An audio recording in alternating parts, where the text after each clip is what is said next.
Now, the diaspora's participation in the next general election has been a topic of heated discussion both here and abroad. One of the bones of contention is the electoral debate that has been the registration of voters using the electoral kits, normally known as the BVR. Now, here is a wrap of the voter registration debate. We are warning IEBC. Listen to me, Isaac Hassan and Oswago. Listen to me very keenly. Kenya went to war because another team like you interfered with the integrity of the popular will of the people of Kenya in 2007. We need transparency not only in procurement of the hardware and the software that they have, but also of the advertising that they're making. We simply ask for patience, understanding, and support from all of you. We know where we have come from, and we will not allow anyone or anything to take us there.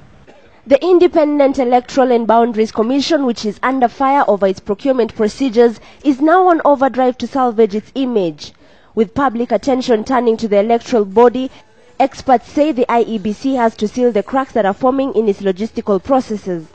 The one and the most important thing the IEBC can learn from the 2007 election, particularly with regard to the defunct Electoral Commission of Kenya, is the fact that it lost its credibility.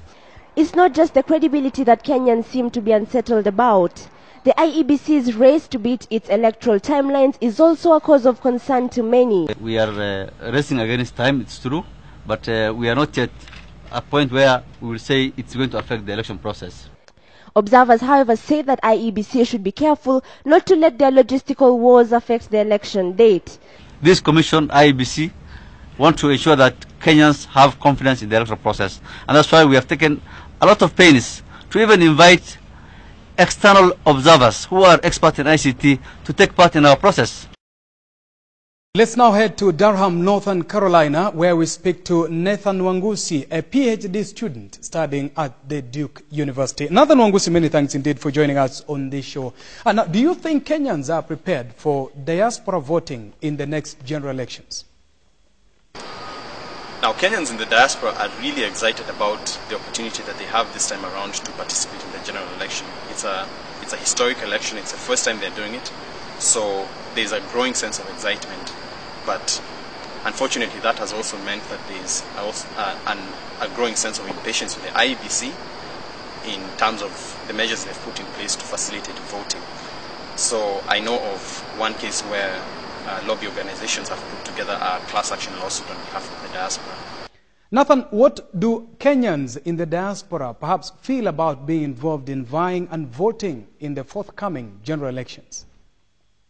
Now, for those who are going to be vying for positions in the county level and in the presidential elections from the diaspora, I do know a couple of people, and I think while it's noble, they should be careful to ensure that they meet all the requirements of the IEBC to be successfully participating as candidates. And what are some of the logistical challenges do you think the IEB will have to deal with in facilitating the diaspora voting? Now, given that they're only participating in the presidential elections, I expect that there'll be very, very few challenges. I think the only challenge is to make sure that the tallying is synchronized across the different time zones. Other than that, I expect a very successful participation of the diaspora in the election process. But Nathan, I understand you're involved in the Obama campaigns. Any interesting lessons that Kenya can learn from the current United States politics? I got involved in the Obama campaign as a volunteer in 2008 and as an organizer in the field in 2011. And what I've learned about this system is that there's not much difference in terms of the amount of contention there are on issues, the differences people have in ethnicity, or that there are electoral disputes at the end of the election. It's the methods by which they use to resolve those disputes and those differences. Now, as a people, we should learn how to accept the outcomes of our elections, and if there are any problems, not to use violence or intimidation as a means of resolving our disputes, but to use peaceful means. Under the new constitution, we have democratic tools at our disposal, and we should use them.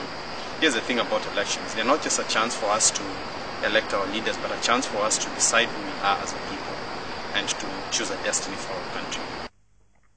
And finally, Nathan, do you think then dual citizenship will help in tackling rampant cases of Kenya illegal immigrants in other nations? Dual citizenship does very little to solve the plight of Kenyans living illegally in other countries. However, what it does is that it gives a strong sense of identity with Kenya, which gives us an incentive to invest more in Kenya and gives the benefits of citizenship such as voting, owning land and owning property. Nathan Wangusi, many thanks indeed for that insight. Well, we're looking forward to hearing from you wherever you are living in the world, whether in Asia, the Middle East, Europe, Australia, New Zealand, or other parts of Africa. You can get in touch with us by sending us an email and tell us what you think about this program and what issues are making headlines in your region. You can leave your comments on this clip or get in touch with us via Twitter at Diaspora Voice. Thank you so much for watching this edition of the program. For the team, I'm Sadiq Shaban. We meet again next week. Watch the Diaspora Voice every Friday from 7:30 p.m. on www.ktnkenya.tv.